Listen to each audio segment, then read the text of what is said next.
Shalom semuanya. Baik, kalau Bapak Ibu itu senang sekali dengan sebuah judul khotbah, saya ingin menyampaikan dengan tema penglihatan Nabi Obadja untuk Edom. Dalam kitab Obadja pasal yang pertama dengan judul perikop nubuatan tentang Edom. Kita baca dulu ayat 1 sampai 2 terlebih dahulu. Nubuatan tentang Edom, penglihatan Obadja. Beginilah firman Tuhan Allah tentang Edom. Suatu kabar telah kami dengar dari Tuhan. Seorang utusan telah disuruh ke tengah bangsa-bangsa. Bangunlah, marilah kita bangkit memeranginya. Sesungguhnya aku membuat engkau kecil di antara bangsa-bangsa, engkau dihinakan sangat. Keangkuhan hatimu telah memperdayakan engkau. Ya, engkau yang tinggal di liang-liang batu, tempat kediamanmu yang tinggi. Engkau yang berkata di dalam hatimu, siapakah yang sanggup menurunkan aku dari bumi? Tetapi sekalipun engkau terbang tinggi seperti burung Raja Wali, bahkan sekalipun sarangmu ditempatkan di antara bintang-bintang, dari sana pun aku akan menurunkan engkau. Demikianlah firman Tuhan. Nah, saudara, dari kitab Obadja ini, dari ayat 1 sampai ayat yang keempat ini, penglihatan Nabi Obadja terhadap Edom ini sungguh sangat luar biasa. Dikatakan bahwa penglihatan Obadja, beginilah firman Tuhan Allah tentang Edom. Suatu kabar yang telah kami dengar dari Tuhan. Seorang utusan yang telah disuruh ke tengah-tengah bangsa, bangunlah, marilah kita bangkit memeranginya. Tuhan mengutus Nabi Obadja sebagai satu tanda untuk memberitakan satu kabar sukacita, bahwa nanti ada satu orang ini sudah diutus Tuhan di tengah-tengah bangsa untuk sama-sama bangkit dari keterpurukan pada masa itu, untuk menjadi satu generasi baru, ya, generasi baru, generasi penerus, di mana kita itu mau hidup taat di dalam setiap aspek kehidupan kita.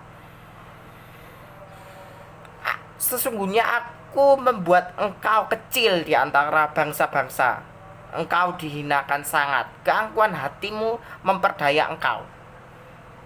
Ya, engkau yang tinggal di liang-liang batu, di tempat kediamanmu yang tinggi. Engkau yang berkata dalam hatimu, siapakah yang sanggup menurunkan aku dari bumi? Ini loh omongannya Tuhan. Siapakah yang sanggup menurunkan aku dari bumi? Ini sebenarnya kata Nabi Obadja.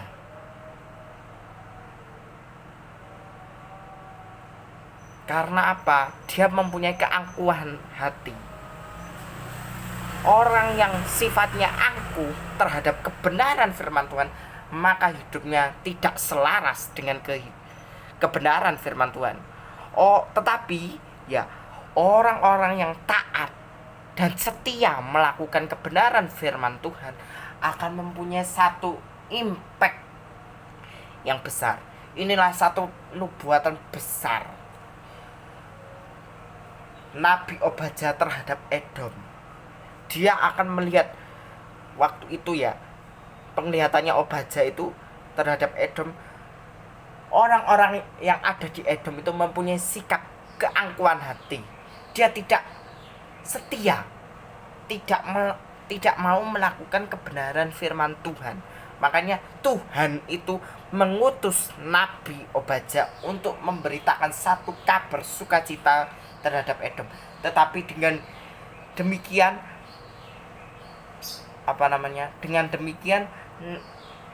Nabi Obadja itu ditolak oleh orang-orang Edom, karena orang-orang Edom itu tidak mau mendengarkan isi hatinya Tuhan.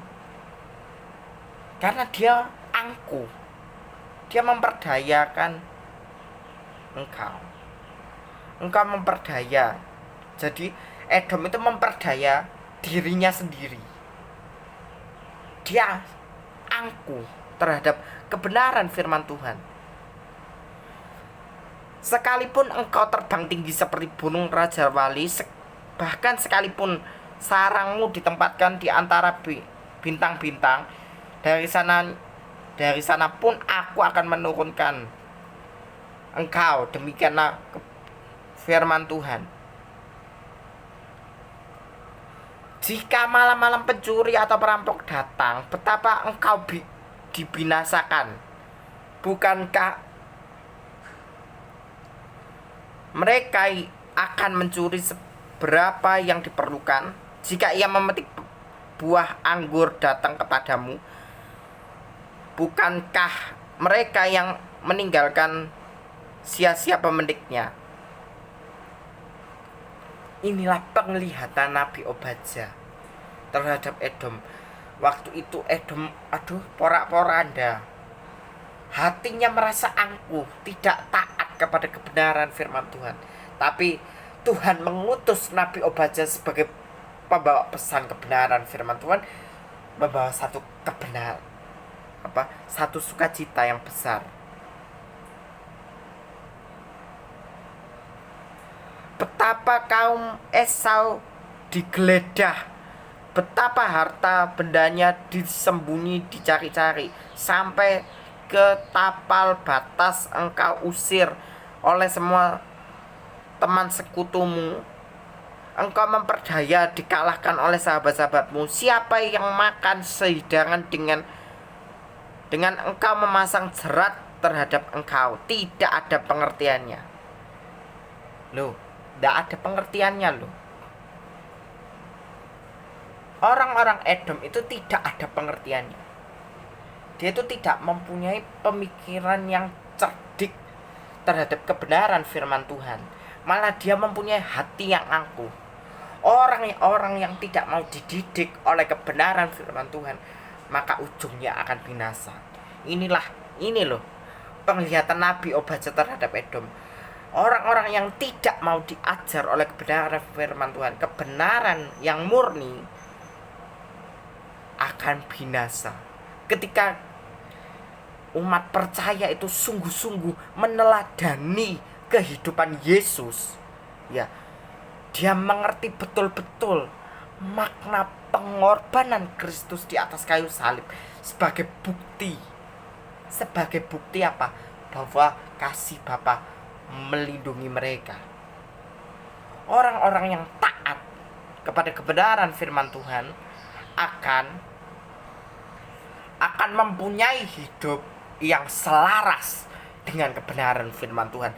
Tetapi orang-orang yang angkuh, orang-orang yang fasik, dia akan dibinasakan di kematian kekal. Belajarlah dari sekarang, saudara, mengerti betul-betul kasih Bapa terhadap kita sebagai umat percaya, umat tebusan Allah, untuk menghargai pengorbanan Kristus di atas kayu salib sebagai bukti. Tanda salib itu sebagai bukti bahwa kehidupan manusia itu dimulai. Karena dari salib itulah sebuah karya terbesar dicurahkan. Inilah penglihatan Obadja terhadap Edom. Ya, orang-orang yang benar di hadapan Tuhan itu belajar untuk menaati setiap proses yang Tuhan sudah izinkan. di dalam setiap aspek kehidupan kita untuk mendatangkan satu kebaikan dan hidupnya mempunyai hidup yang berkelimpahan bagi sesama. Orang-orang yang mengandalkan Tuhan di dalam setiap aspek kehidupannya akan memiliki satu momentum yang benar di mata Tuhan. Inilah saudara, dengan judul Nubuatan Obaja untuk Edom, penglihatan Obaja untuk Edom. Demikian saudara. Terima kasih banyak dan Tuhan Yesus memberkati kita sekalian. Amin.